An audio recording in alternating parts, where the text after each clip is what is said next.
College की एक सुबह थी जब अली और सारा पहली बार एक ही क्लास में मिले। दोनों दोस्त बन गए और धीरे धीरे ये दोस्ती प्यार में बदल गई। वे दोनों घंटों कॉलेज के लॉन में बैठकर बातें करते, सपने देखते और एक दूसरे के बिना जिंदगी की कल्पना भी नहीं कर सकते थे।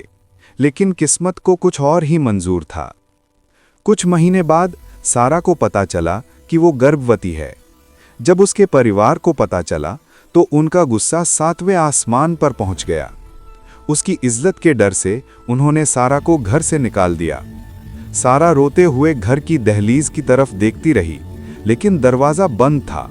वो अकेली, बेबस, भूखी प्यासी सड़कों पर भटक रही थी। आखिरकार उसने एक छोटी सी झोंपड़ी बनाई जहां मजदूर खाना खाने आते थे। उसके कपड़े पुराने हो गए थे और चेहरा थकान से भरा था, लेकिन उसकी आंखों में एक मां का साहस झलक रहा था। समय बीतता गया। सारा ने एक बेटी को जन्म दिया।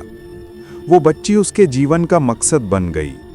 सारा ने दिन रात मेहनत की, कभी भूखी सोती, लेकिन अपनी बेटी को कभी भूखा नहीं रहने दिया।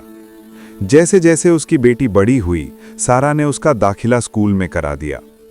सालों बाद वही बेटी कॉलेज पहुंची। एक दिन एक लड़का उसके पास आया। बात करने की कोशिश की, लेकिन उसने सख्ती से कहा, मेरी माँ ने मेरे लिए जो त्याग किए हैं, मैं उन्हें उन पर हावी नहीं होने दूंगी। उसके बाद उसने सिर्फ अपनी पढ़ाई पर केंद्रित किया। उसकी माँ का दुख, गरीबी और लोगों के ताने सब कुछ उसके जुनून के आगे फीके पड़ गए। आखिरकार वो डॉक्टर बन गई।